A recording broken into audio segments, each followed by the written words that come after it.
No. I need to wake up. I need to wake up, baby. Ay. Mm, mm.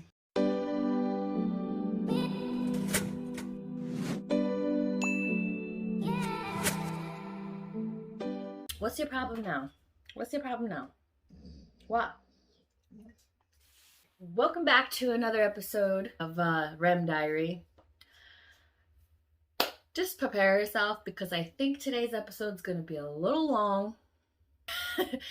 So I got my extra large coffee this morning. I am half dressed just in case this story takes a little too long to tell.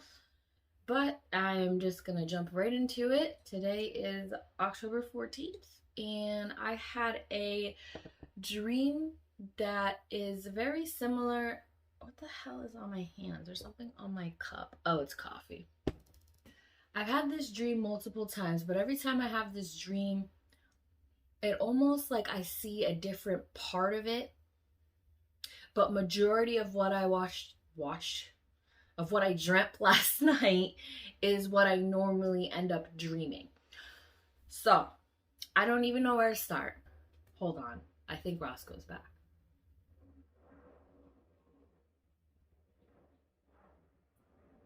Maybe not. I'm going to try and start from the beginning. Now, if those of you are new here, I just want to let you know that I do normally wear glasses, but when I take my glasses off and some parts of the stories, I'll probably be telling with my eyes closed because it helps recollect my dream and recollect the memory. I don't know if everybody's like that, but you know, you take away one sense, then the other sense is heightened, so that's why I do that. So the dream I had last night was very video game form, but also movie form. That's kind of the only way that I can explain it. So, Roscoe, can you come here? Sit down. Sit down. So, I'm sorry. I'm like stumbling upon my words right now. I don't know how to talk. Basically, my dream. Okay. So, it was me. There was another tall, skinny black girl. Her hair was beautiful. It was nice and curly. She had like honey eyes. And then the other guy I was with almost looked like Luke Cage. I don't know if anybody watched that show, but he's obviously the tall, bulky black guy that's bald. And then the other person I was with was my brother.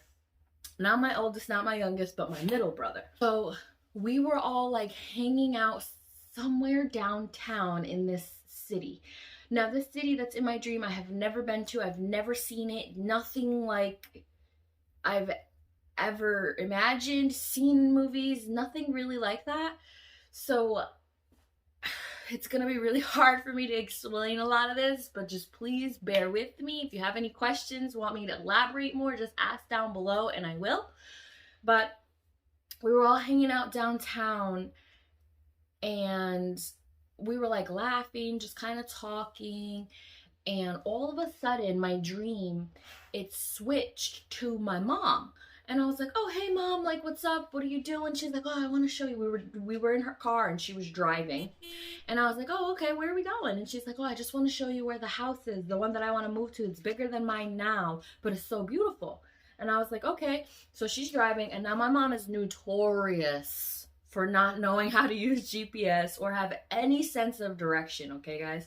So when we were going to the house that she wanted to show me, that she wanted to move to, we were driving and it was closer to where I lived in the dream, so closer to my house in the dream. We were driving and she took, instead of taking a right, she accidentally missed the right and took a left off of the next exit. Now, she was like, oh, actually, this is really simple. This is really close. The street that we need to get on is right behind all of these houses. And we start going through this neighborhood, and this neighborhood that we started going through was kind of like a trailer park neighborhood. It was very like worn down, kind of like garbage everywhere, you know, like one of those typical things you see in a movie where like they make it really, really run down. And she's like, oh, wow, I didn't know this was behind that neighborhood. Oh my God, this is so sad. This is like scary, blah, blah, blah. And then all of it, you guys, then we're driving out of that neighborhood and bear with me. We're driving out of that neighborhood and there is an unfinished bridge that they're currently building that they don't not let people drive on, but they're still building it. So in my dream, the bridge, first they had these two machines in the water. Now these machines in the water are like the ones that scoop up dirt and put the dirt in a pile kind of thing. So both of these machines were in the water. They were rotating. They were picking up dirt from underneath the ocean and putting it on the bridge. So the whole bridge, the foundation was made. Then they pack it with all of this dirt and sand and whatnot. And people are just driving over this bridge. Like the ocean water is getting on the bridge and just like slowly like swaying over the bridge, and we're just driving over it. And I was like, Mom, oh my God, how are we allowed to drive on this thing? Look at the water. And like the water was on the bridge while we're like driving over it, but as our car is driving over it, the water is like going back like the beach, like how it pushes back, and we make it over and we go over. And I was just like, what the fuck? Like that was so scary type thing. And then boom, it switches back to me and my friends hanging out. There was a woman like where we were hanging out. I don't know how to explain where we were hanging out. Think of like a dead end section of the mall. Like there's an exit, but there's probably like only a bank there, not many stores over there. So that's where we were hanging out and chilling. And my friend, the girl that was with us, she was very sad. She was crying, and like I was like, "What, girl, like what's wrong? Are you all right?" And she was telling us that she keeps having this dream where her daughter is taken away, but nobody believes that she ever had a daughter. And we were like, what? Oh my God, that's so scary. That's like, and she says every time she dreams it, like it's very heavy on her mind. And we were like, oh my God, like we feel you, girl. Like, don't worry, you don't have to talk about it if you don't want to, but like we're here. She's like, no, thank you guys, thank you so much. It just like really pains me. And I'm like, okay, no problem. And then so we're sitting in the mall, and all of a sudden my dream switches to somebody else in the city. I don't know who it was, but this person's view made the hairs on the back of my neck stand up. My blood went cold inside of my body, and I just almost basically died. I was looking at this ginormous tsunami wave with half of the city in it coming up over to slam down on the entire city. And he was just looking like froze. This character, whoever's eyes I was looking out of, just froze and was just like, cause I don't know, some people around us or around this character was screaming, kids were crying, some of them were all just like, okay, I guess this is it, like type thing, like, and he was just frozen. So then it switches back to me and my friends, and we were like, what's that noise? And we just hear people screaming, and we're like, oh my God, what's happening? And the water is just like, it clashed on all of the buildings, water is going through the glasses. But by the time it reached us, because we were so inland, it was just like 2 feet of water just slowly coming down. And we were like, oh my God, buildings were falling over, like basically like what happens in a tsunami, you know, like buildings are falling over, trees are falling over, cars are moving, all of this stuff. And we were like, oh my God, what the fuck do we do? Holy crap. And I was already in like mission gear. Like I was like, I know what to do, I'm set. I always prepared for this in my dream. Like I'm always prepared for an apocalypse or like the end of the world type thing. Like I know what to do, I have a plan. So I told my friends, I said, let's go. We need to go get a car. We need to get some food. We need to find safety. We need to find whoever we want to like save type thing. And they were like, okay, let's go. And all of a sudden, my friend, because I guess her daughter was like in one of the little stores. She was like playing the little arcade games or something. So she goes to like get her. It's like, baby, come on, let's go. And she goes in there, and like her daughter is just gone. Like not in there at all. So she starts screaming, and we were like, we'll find her, let's go, we need to get help. She's like, no, I need my daughter, like screaming. We go over to the bank and we ask them if they have any video surveillance of like the hallway kind of thing, like if anybody took her out. And then we ask the arcade if they have video footage of like the back. They give us tapes or whatever. And we were like, honey, let's go. We will find her. We need to go play these tapes somewhere so we can get to safety and find her. And she's like, oh my God, I kept dreaming this. I knew it was gonna happen. Why didn't I stop it? Why didn't I listen? Why didn't I believe in myself? And I was like, let's just go. Come on, come on. I'm trying so hard, like, to be strong and not break down with her, because obviously this is her daughter that just got kidnapped in a blink of an eye, but we need to stay focused. So all of a sudden we like hear tons of gunshots in the mall. People are screaming, and like there's like this clique that's like, fuck all of you guys, all you need to die. We all need to die when the world ends, because the world is ending now, blah, blah, blah, like that kind of clique. And they were just shooting. So then it kind of jolted us to be like, okay, let's dip. So we ran out the back doors, and as we're running into the parking lot, across the parking lot is a UPS facility, not a large one, small. It had probably 20 trucks like parked up. And obviously, because I worked there, I was like, oh my God. I was like, we need to get one of those trucks. And then Luke, the Luke Cage character, was like, yeah, go, I got your back. So we were all like kind of a little scattered out, and I was just pumping to get one of those trucks. And as I got to the truck, I was like, Luke, should we get a diesel? And he was like, absolutely. I was like, okay. So I got a diesel truck. And in my head, I was like, I don't want one that's too big, because they have huge ones, and then I don't want one that's too small. So I was like hoping I would get one in the middle, and I did getting one in the middle, but I just ran for the first truck, and luckily it was diesel, and I just grabbed it and go. So girl in my dream was like, I have to go to the bathroom. I have to go to the bathroom. I'm like, girl, like, come on. And as I was getting the truck, there was other drivers getting trucks too. So we were all like, just like taking these trucks, like, you know what I mean? Like, you would take these trucks. So I took my truck. She ran to the building to use the bathroom. And Luke and my brother were kind of just like behind, like making sure nobody would take it. And I started driving towards the building while they were like kind of outside, because I was driving slow, but we had to make sure nobody else was trying to steal it, which nobody was. There was nobody around yet. Then she comes back out. She's crying, obviously. She has her phone. And I'm like, do you have everything? Did you leave anything? She's like, no, I'm good. So she comes in. My brother and Luke sit in the back. And then I sit, I'm driving. And then the girl sits in the front in the little passenger seat. And I was like, okay, what do you have on her? I know you have a GPS tracker device on her. Put it in your phone. Let's find her. So she puts it in her phone. And I'm driving. And all of a sudden, we hear a little girl screaming,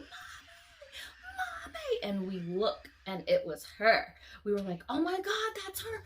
And I tried to whip the truck that way, but something like hit our truck in the back. I don't know what it was, but I had to stop the truck. And I was like, oh my God, what about Nick and Luke? And I opened the door, and the back door was wide open. They were bleeding, and I was like, oh my God. I was like, oh my God, Nick. And I was trying to shake his leg, and he was like, Kim, what the yo? And he was like bleeding from his head, like he hit his head. And then Luke was bleeding even more from his head. And I went over to Luke, and I picked him up by his head, and I was holding his face like this. There was blood on my hands. I said, Luke, are you okay? Are you okay? And he's like, why is my blood blue? Like, just and I was like, all right, we need to take these shelves out of here so you guys can actually sit. So I took the 2 shelves off of, when you first go in the truck, there's 2 shelves right here and then 2 shelves on the bottom. So I took these 2 off, but I left the 4 in the back so that they could sit, but we could also lay down and nap if we ever need to.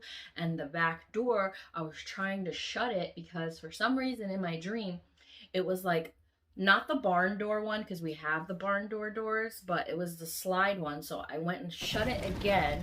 And then there's like this cloth zipper thing that I had to zip up. So I did that. But as I'm trying to zip this up, I'm like, I hear somebody. And I'm like, what the fuck is that? And I turn around because obviously Luke and Nick are just like trying to wake up and get back to focus. So they weren't really moving. They weren't in it. Like they were just like, oh my God, my head type thing. So I turn around and there's these two guys, both white. One's a little chunkier. The other one's a little skinnier. The skinnier one is standing outside of the truck, and the chunkier one is in the truck, like dash area, trying to. We don't really have a dash area on the truck, but that's the area that he was sitting in, right in front of the bulkhead door. And I turn around and I'm quiet as quiet can be, and I walk all the way up to him and I grab his head like this. And I looked at his friend and I said, if you don't give me back my shit, I'm gonna break his neck. Like super serious, like I knew how to break this kid's neck.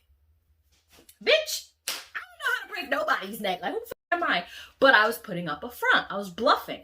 And I said, I will break his neck so fast if you don't give me my shit and go. Because I will kill both of you. And he was just, and the skinny kid was like, he was pointing his gun at me, he's pointing his gun at me, and he's just like deciding on what to do.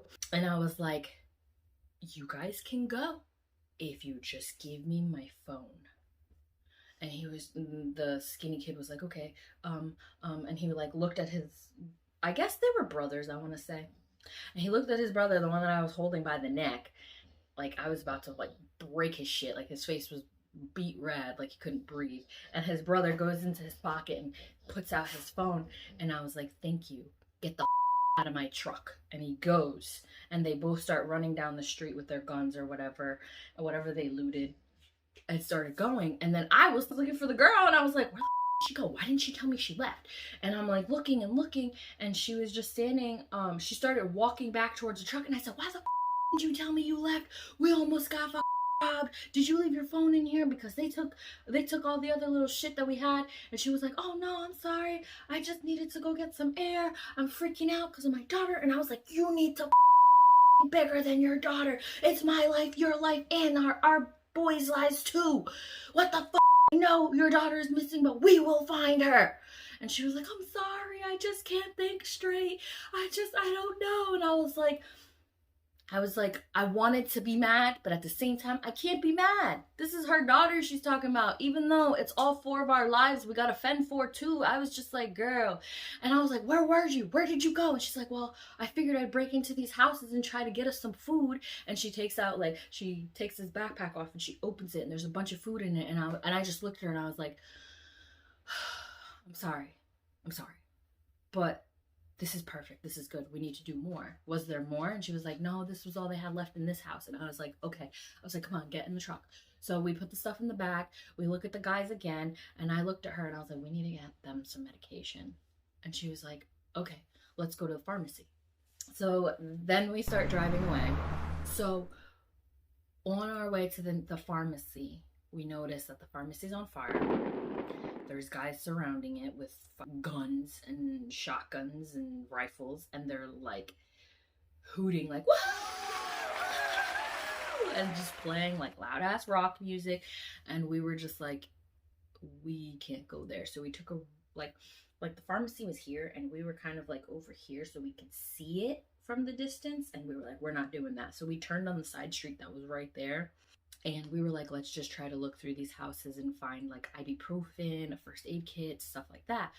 But it was like only one of us could go at each time because the guys were not feeling good. So she gets out of the truck, she goes up to one house, and she's like looking, and I'm like waiting, and I'm watching, making sure nobody's trying to come and attack us. I keep checking on the guys, and the guy came up to the truck. Small guy. He was really small, like kind of like me almost. And I'm small. I'm 5'2". So he comes into the truck, and I was like, what the do you want? And he was like, oh, I'm sorry. And I was like, can I help you? You can get the out of my truck. And he was just like, well, I just need some help. Like, I don't really have anybody, blah, blah, blah. And I was like, who are you? Where'd you come from? How are you still alive? Like asking him all these questions, and he's answering every single one of them. And I noticed he's strapped. And I said, okay, you can stay with us, but I need that strap. I'm holding it, not you. And he was like, okay, yeah, no, okay, fine. So he gives me the gun, and it's like a It's a pistol, obviously, but it's not like the old school one.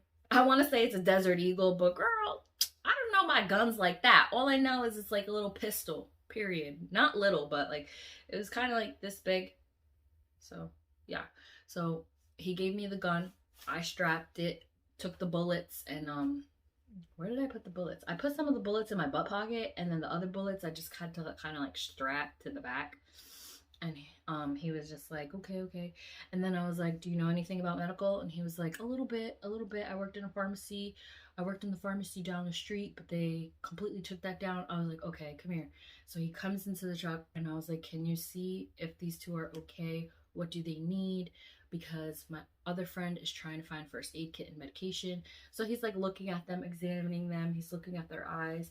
And he said that Luke had a concussion, and my brother was, he had a minor concussion, but Luke's concussion was worse than my brother's. And I was like, I figured they had a concussion, that's fine. And he said that both of their like parts that they hit their head, they don't need stitches or anything, but definitely just to clean it up, put gauze on it and tape it up, and that they need to sleep for a few hours. They definitely need some kind of ibuprofen, Tylenol, something of that along those lines, especially to help with headache. And I was like, that's exactly what I thought too, but thank you for the help. And I was like, you can sit back here, or you can also help us loot. And he was like, I'll help you loot. I was like, okay, you go to that house over there, find any food, medication, blankets, like a backpack to stuff in, just go and find that stuff. And he was like, okay, no problem. So he goes over to that house. Meanwhile, my girl comes back. I thought I just saw somebody in my other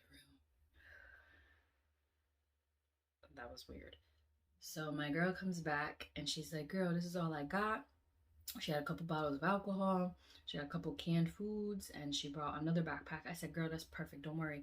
I also got somebody else. Look. And I showed her my strap, and she was like, oh my God, yes, girl, oh my God, we need more of those. And I was like, I know, but he's going to help us too. He's coming along with us because he's also looting another house so we can loot more. She was like, oh my God, yes, that's perfect. So I drive up to the next house and I wait. And these guys start driving by, the bad guys. So we're like, oh shit. So we duck, we hide. The truck is off at this point. They don't see anybody. They don't see us. Mind you, a diesel UPS truck is loud as shit, you guys. But in my dream, it wasn't loud. Okay. And then when they drive by or whatever, I notice that he's like peeking over the porch because he's gonna come. But we have to wait for these guys to leave. So I was like this, and he was like, so he ducks back down and he's waiting. And then all the bad guys kind of like drive off. They're not there anymore. And he comes running across the street. He had like a big blanket. He had pillows. He had a huge backpack loaded with shit. And he had a first aid kit. And I was like, oh my God, the best. So, and then I said, wow, like you knew almost where everything was in the house. He was like, yeah, I did. That's my house. And I was like, bruh. You're the best. So he like laid both Luke and Nick down. He put like blankets on them. He gave them medication because they were like awake. They could like talk really quietly.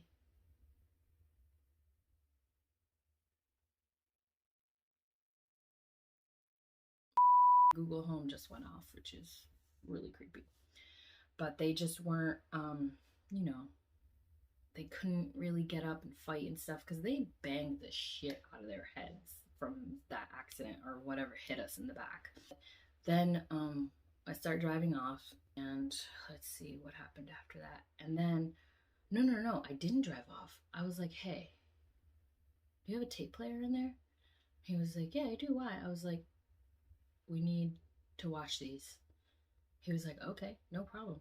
So we all decided to sneak out of the truck and go into the house to watch these tapes. So I was parked on this side of the street and his house was over here. So I tried to get in front of the house as much as I could so we could watch the truck. So we all started piling out. We shut the truck. We locked everything because you can lock the side doors. So we locked everything, and I took the keys with me, and we went into the house, and we started playing the tapes. And homegirl was watching for her daughter, and she sees her daughter playing a little pinball machine. She's having fun, she's laughing, she has 2 little friends with her, and she's just having a good time. And all of a sudden, these, like, not men in black type men, but definitely like mafia or Russian mafia type men. They were like big dudes, white. One had a black goatee, bald, big bushy eyebrows, and then there was a couple other guys behind him. So it was like a triangle, just like a basic ass movie. And they started coming towards her, and when they came towards her, the big guy in the middle, the bald one, takes the two other kids and kind of pushes them away with his shoulders. And they were like, what the fuck? Okay, weird. Like, they didn't think anything of it. So they just went off to go play other games. And when she finished and she was like, yeah, I won, or whatever, she was like excited, and she looked next to her and she didn't see her friends. And then she turned around and she looked up at this man, and she was like you could see that she was so scared. But homegirl's reaction was like, I fucking know them. I know who that is. I know who took my daughter. He's gonna reap what he sows. Da, da, da, da. Like, going off about, like, she knows who those men are. She knows where they at. Like, all this stuff. And I was like, girl, who is that? What the is that? How are we supposed to defeat that? And she goes, that's my ex. He's a part of a gang. I don't know what kind of gang she said, but she said something weird. She was like, this is like the Lafayette gang, blah blah blah blah blah, and he got my daughter kidnapped. This is some bullshit. And she was like bugging, and I was like, girl, if you know where they at, we could go there and find them, but we gotta wait for Nick and Luke to feel better. And she was just like, you know what, as long as I know where my daughter is, I'm good. I know where the he's at. And I was like, who the have you been with? In my head, I'm like, girl, damn. So we get back and we hear like commotion outside, and we're like, oh shit. And these bad guys are setting the cars on fire one at a time, but they started all the way at the end of the block. So they started at the end of the block, and we were kind of like 3/4 at the end of the street. So we were like, we gotta go now. So we just hauled ass to the truck. We didn't care if they saw us or not. I turned that bitch on and, like, I almost said whipped it, but that doesn't make sense. I floored it and just went off. And then these guys were like, yeah, trying to shoot at us and stuff, but they didn't have their cars with them. They were on foot.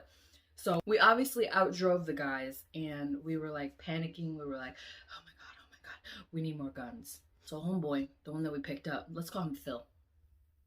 Phil was like, I know where you can get some. And I was like, are you sure? Because all the gun shops would be probably empty by now. And he was like, you never know. So we head towards this little gun shop. It's very small. It looked like a little cabin almost. And we go in, we park. And the way that I parked was to kind of hide the truck in between the trees and like some fencing of another property. And we go in. And we don't hear anybody. We don't hear anything. Like, it's very quiet. And we're like, okay, let's see. We go in. There's only like arrows, a couple ammunition boxes, which I grabbed anyway because you never know. There was, like, the walls had like racks on them, but they were empty. The glass shelves that were in there were empty. And he goes, guys, come on. And we were like, okay. So we follow him, and there's like this kind of back room with stairs kind of thing, but the stairs were hidden behind a shelf. And we were like, how do you know so much about this place? And he's like, my dad owns it. And I was like, we met you for a reason, bro. I was like, I'm so glad I made you join us. And he's like, why do you think I was okay with giving you the pistol? And I was just like, all right, let's go. So we go downstairs. One of I forget which one we put upstairs. I think we left Luke upstairs to keep watch. And homegirl too, she kept watch from the store. Luke stayed where the door was. And me and Phil and my brother went downstairs. And when we went downstairs, it was a small room. It wasn't huge, but it was small enough that there was machine guns. There was arcades. AK-49s, there was more pistols, there was shotguns, and me and my brother just looked at each other. We took off our backpacks and we just shoved every weapon we had or we saw in our backpacks. We took any ammunition, we shoved it in his backpack, and Phil took anything else that was left. And we went upstairs, and I was like lugging the guns. I'm like, oh my God, this is so heavy. And so I get up to the top and I'm like, Luke, you have to carry this, bro. And he's just like, holy shit. And I was like, yeah. So as we like are leaving, we grab any protein bars that are left. What time is it? Oh my God, it's almost 8. We grab any protein bars that are left, anything in the store that we could use. We were like, let's take it. There was like those weird like food things that that the army people kind of eat. We grabbed that shit too. We were like, let's grab that. So we grabbed everything that was in the store. There was vests, there was jackets, boots. We were like, grab everything. I don't give a.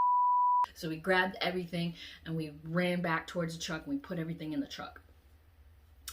And we were all like, Phil, you're the bomb, bro. Like, you're lit. This is awesome. I was like, we should have a drink for you, bro, but we gotta stay sober. And he was like, that's okay, that's okay. Like, as long as we're all together and helping each other out, that's all I'm here for. And I was like, and you know what? We are here for that.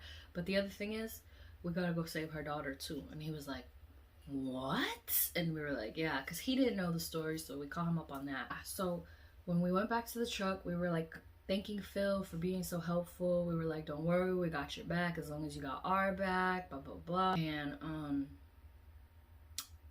we started to drive off to go to the town where her daughter was at. Our phone started dying, and I was like, girl, we gotta save this battery, especially if we want to find where she's at specifically. She's like, I know. And I'm like, so turn it off. So she turns it off, and the street that I'm on is like all trees, and then it's just flat land of grass, like a farm. And you don't hear anything. You just hear birds. You don't hear a plane in the sky. You don't hear people. You don't see any other cars. I'm just like, oh my God, like this is so crazy how we went from living normal to doing this. And as I'm driving down the street, is like my dream kind of starts to fade, and my alarm clock on my watch starts to go off, and I'm like, no, I wanted to finish the dream, because I never finish this dream. This dream always ends like right after the gun shop, and I'm like, I want to know what the happens after that. What the fuck? I'm just like, like, I just want to know what happened. That's it. Like, can I just finish the dream? Thanks. Or can I know what the happened to cause the tsunami? Thanks. Like, that'd be great too. Okay, brain? Like, shit. The second my alarm went off, I was like, boop, awake. And I was like, no. I wanted to finish this dream. I don't know if that ever happens to you guys. And like, you try to like fall back asleep to be like, wait, I want to finish. And then it just doesn't happen. And then you wake up and you're frustrated as hell. Hi, BB. Oh, that's Roscoe's tail. Sorry, guys. But yeah, that dream last night was a very adventurous. I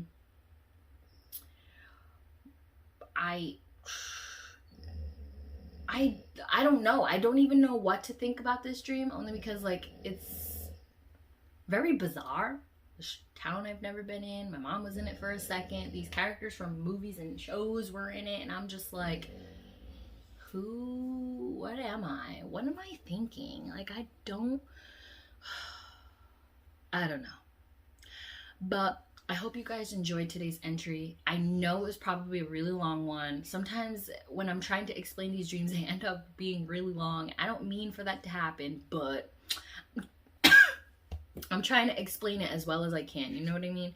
So make sure you guys like it if you liked this story. Make sure you comment down below if you've ever had an apocalypse or end of the world type of dream, because I would love to hear it.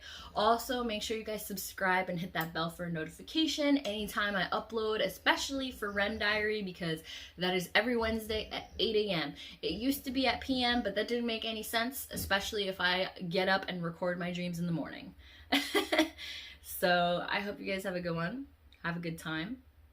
And just hit me up in the comments and I'll be there. I'll catch you in the next one. Bye!